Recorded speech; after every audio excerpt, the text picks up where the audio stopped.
Welcome to the Public Works Pipeline. I'm your host, Mike McKeon. I'm a Lower Merion Commissioner, and with me today is Vice President of the Board of Commissioners, Andy Gavrin. Thanks for having me, Mike, and thanks for the memo about the sweater. I wish I knew to wear one today. Well, perhaps you'll have time to change during our break before we cut into to Section 2, because this is supposed to be a very special year-end show, and we're trying to get festive and seasonal with things. So. Well, I'm honored to be here on the second best show on LMTV, so thank you. Yeah, we're honored to have you, and someday we hope to live up to the standards of your show, beside the gavel or whatever you're calling it this week. Exactly. So, thank you. Yeah. Well, let's kick things off here. Talk a little historical preservation. Am I correct that you can now add to your resume that you prevented the Catholic Church from beheading a statue of the Blessed Virgin Mary? That's probably a little strong, but we had a very interesting project recently where the St. Charles Seminary was bought by Mainline Health. And so you have this great Catholic institution that's one of the most historic properties within our township, and it is now being transferred over to a medical company. I don't know if that's the right word, but transferred over to Mainline Health, and they needed to decommission the building. So what you had was a combination of canon law and Lower Merion Township historic preservation, because the building had a bust of the Virgin Mary on it, has language on it, has stained glass windows on it, really a lot of things that are very important to the Catholic Church. And as I researched canon law and learned way more than I ever thought I'd know about canon law. It can get explosive, right? What we found was they have things that they need to do to decommission a religious property. We also had things we didn't want to happen to our historic properties. So originally they had come to us, they had worked with our historic commission and came with a whole bunch of things that they wanted to do, including kind of scrubbing the Virgin Mary from the building, taking the crosses off the building, taking crosses off fences, removing all of the stained glass windows. The Latin language, right? The Latin language above the main entrance. And where we were was there were some things that are easy, right? Take the statues off the property, that makes sense. But altering the building and taking a lot of the fabric of the building away didn't make sense to us because it is one of our most historic properties. So we negotiated with them and worked with them, and we kept the building pretty much intact, which is really important for us from a historic standpoint, and compromised with them.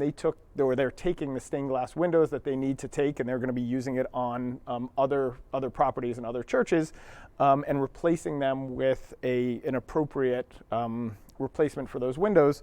So it was a really kind of fascinating mix between Catholic law, secular law, historic preservation versus religious needs, and it was a really fun project to work on, and I think we came up with a great compromise that worked for everybody. So does that bust of Mary remains on the building? The bust of Mary is remaining on the building because it is part of the historic fabric of the building. The Latin staying on the building.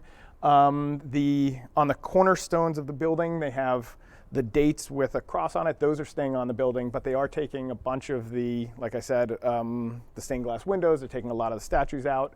The gates, it was really interesting. The gates have a cross on them. They wanted to just cut the arms off the cross and essentially leave a spear, which really isn't a great solution.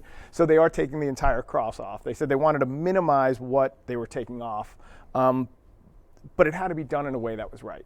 So we worked with them. They were wonderful to work with, and we came up with a solution. And now we have the hard part on how Mainline Health is going to use those properties. That's going to take a while to figure out.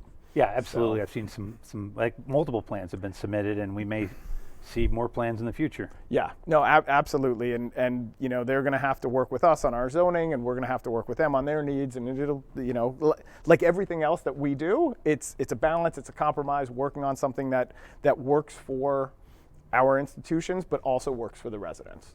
And speaking of kind of this development down on your end of the township, Rock Hill Road, there's a lot that happened in the past year on Rock Hill Road. So you want to tell us a little bit about that? Yeah, absolutely. I think people are used to sort of the old Rock Hill Road. You drive down there, the whole place is a dump. What's going on here? And I still hear that from people. And it's like, have you been down there lately? So at 2123 Rock Hill Road, there's going to be a 50-unit apartment complex that's going to come in with ground floor commercial, and they're merging two parcels. The one in the back was basically abandoned, but it had a helicopter pad. So that was, when the zombies come, that was really the only way out of my neighborhood. So what are you going to do with your private helicopter now? Just going to lose it in the ocean. Yeah, I guess we'll have to come up with it. But I do, Rock Hill Road, I mean, I don't take it for granted. I live just a stone's throw away from it all, so it's a terrific place. But that's coming. There's a pizza shop at, I think, 236 Rock Hill Road, 214 Rock Hill Road, Rock Hill Pizza. You can dine in, you can take out. I've got a wide variety there on the menu, so it's nice to have another eating attraction there. And then at the corner, there's the LCB Senior Living Center, which the address has changed a couple times. It's going to be, I believe, 251 Rock Hill Road, and they're finalizing their permits. They hope to open, I think, very early 2023.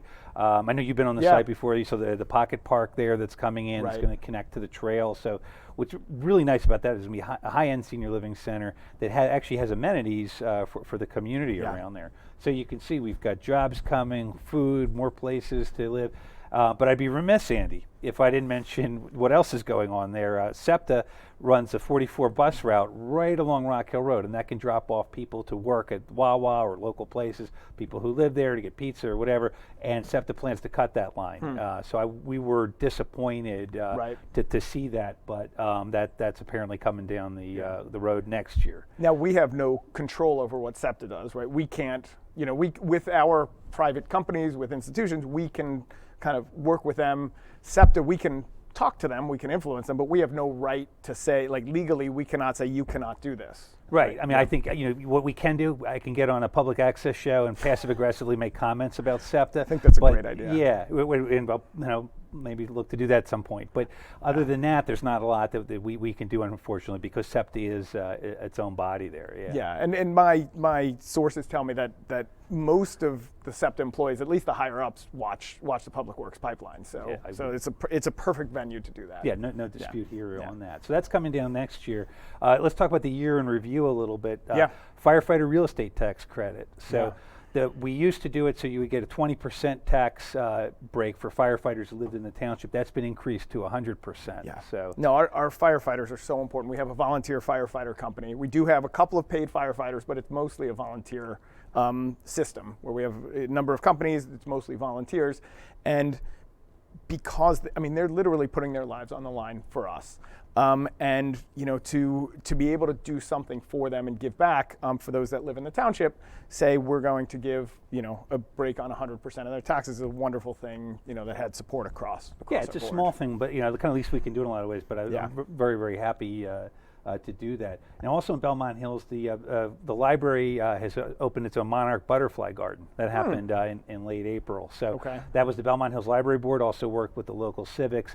Monarch butterflies, they're these tiny little pollinators that have these crazy migration patterns. So they will travel 2,500 miles a year from Canada or northern parts of the United States. They need places to stop and rest, looking for a little way station. So that's the idea behind this. What I heard about that was you were strongly against it, right? You have a fear of butterflies. Is that correct? Well, I did, but I did. I went on Wikipedia and I learned that they're not carnivorous. Okay. So that changed. Yeah. When they're not going to be attacking people or killing people. Okay. So that made me feel a lot better about it. That's why you ultimately supported it. Yeah. And I also talked to my dog for a little while. He thought it was a good idea too. Hardworking dog. Yeah.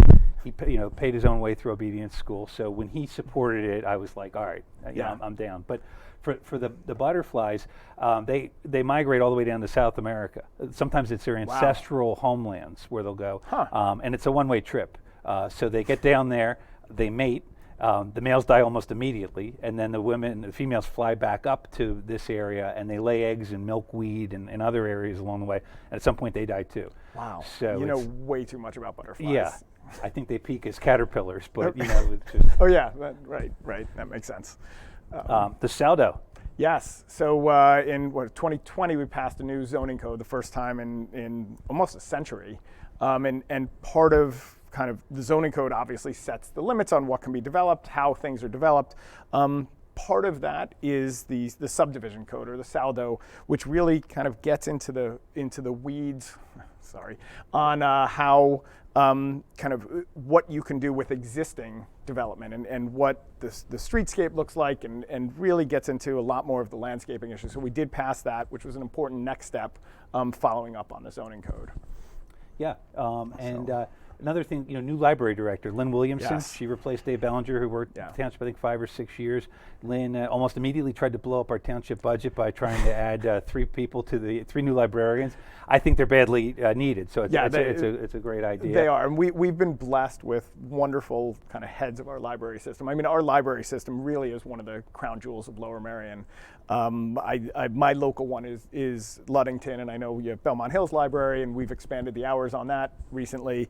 And Dave really brought a lot of innovation to the library system, and Lynn came from the Philadelphia library, the free library system in Philadelphia, and really think she's going to do a great job following in the footsteps of Dave. And another person who moved along, Chas McGarvey, was the fire chief in Lower Merion, retired after 44 years, and he now works as the Pennsylvania State Fire Commissioner. So. I think it's great because there's a lot of people, and Lower Merion residents may not know this, but if you look at the state and county level, there's not a lot of representation from Lower Merion, either people who are from Lower Merion or who are connected to Lower Merion. So, so way to go, Chad. It's great to see him at that higher level in Pennsylvania. It's great. I mean, he came up through our system, through the volunteer system, all the way to becoming our fire chief, and we really were lucky to have him for so long, and the state's now lucky to have him. Yeah, absolutely. All right, well, with that, we're going to take a break here, and then Andy and I are going to commiserate for a little bit, and we'll be back shortly, so please stick around. Thanks, Mike.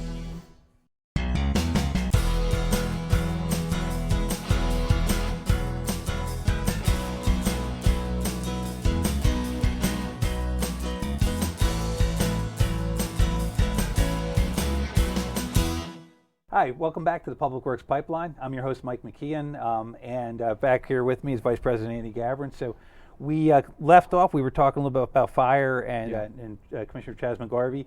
One other development, tragically, firefighter Thomas Royds died in summer of 2021 in an incident on the expressway in which 2 other young firefighters and a state trooper were also seriously injured. So the township recently renamed Gavrin Road in Ballackinwood after firefighter Royds. So I thought that was a nice fitting tribute, because people really should continue to remember his name and his sacrifice. Yeah, it was an absolutely devastating summer for the township. With a couple of losses in the fire firefighter department. DeMonk before that as well. And so. firefighter Royds had spent so many years working on behalf of the township. It really was a wonderful tribute to him. And in addition to fire, police, that's our other big safety group there who we work with. We added, I believe, 6 police officers over the summer, and then we just approved 5 more for conditional offers of employment. I think they have to pass a physical and some other tests, but they would come out there in early 2023. Yeah. So with that, I think we'll have one of the largest, the highest percentage of police officers to residents of just about any similar municipality in southeastern PA. So it's nice that we're able to keep the numbers there as a percentage of resident to police officers so high. Yeah, I mean, keeping our residents safe really is our number one job, right? All the other stuff in development and amenities are all important, but number one is safety. Right. And we have very high standards for our police. You talked about the conditional offers. When we make an offer based on their testing, they then have to go through background checks and test upon test, because it's so important. We've heard all the nightmares around the country of bad policing. We haven't had any of that here because we have such high standards and we have such a wonderful police force.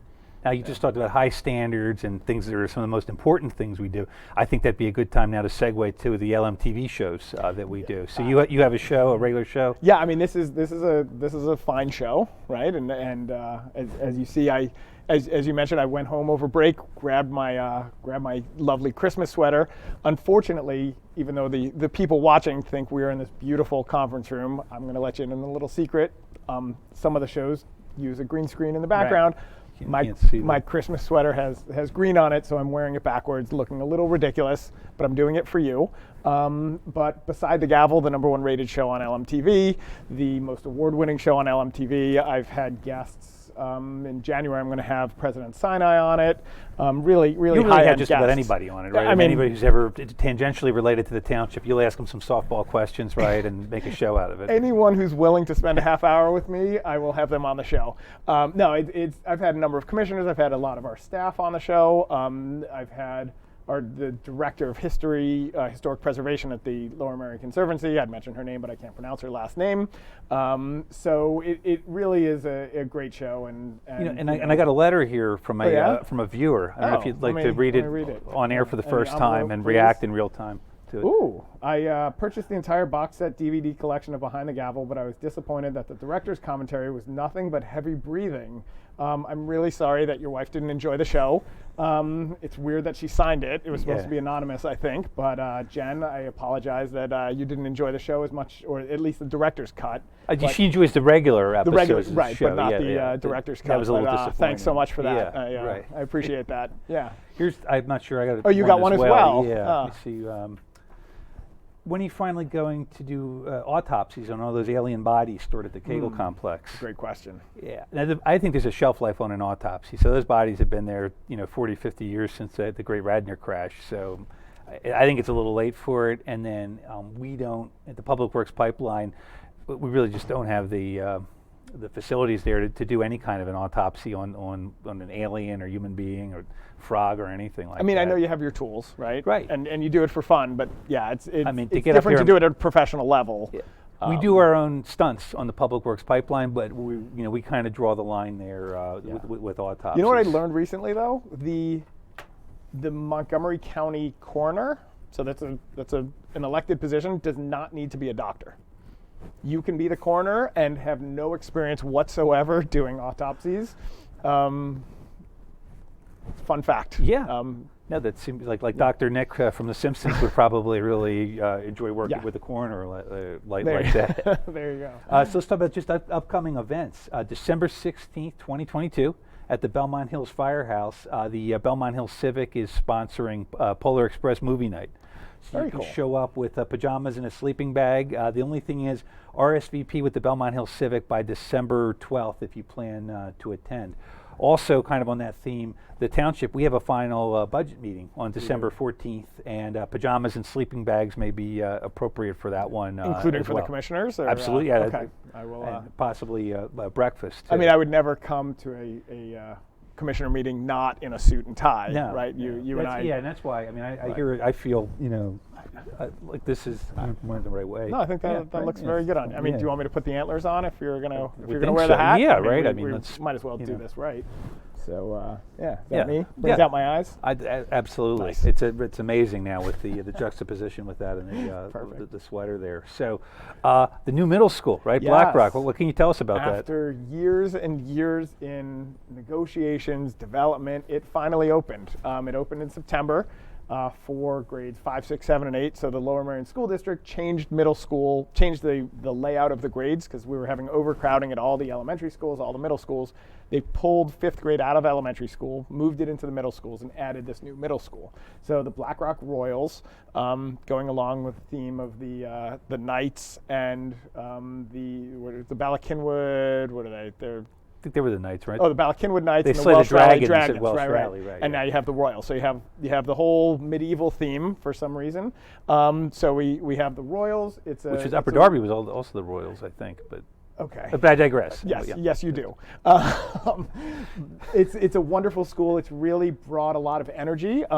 It's interesting as the ward commissioner, as a parent of 3 girls who go to the school, as a neighbor. I live in the neighborhood where the school is with all the disruption. And a taxpayer who dealt with all of it. Really was in the middle of all of this for years. It's been a lot of difficulty. It's a lot of challenge when you're building a 1,200 person middle school in the middle of a neighborhood. Or there was like dynamiting and stuff. Oh yeah, too. they were blasting through the rock. They were, we had issues on how do people get there, what does landscaping look like? I mean, all kinds of issues.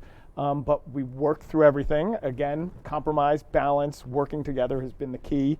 And opened a brand new school. The teachers are energized. The kids are energized. It really is exciting. We're not done yet. We still have this little thing called the fields. So I don't know if anyone's familiar with No, that. Yeah, just I guess can you fill us in a little bit? Yeah, absolutely. So, shocking. Is it a field issue? Yeah, maybe somebody's heard of it, like somewhere deep down. Unless you've been living under a black rock, you probably. I see what you did there. So with the fields, they're on site. There is one full multi-purpose field.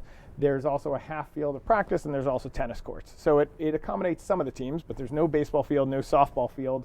They don't have fields for multiple teams to play at the same time. So you can't have, in the fall, field hockey and soccer couldn't play at the same time because you only have one field on site. So temporarily, they've been going off site. The school district purchased this property nearby part of it's called Oakwell, part of it's connected to Oakwell. It's all next to Stoneleigh.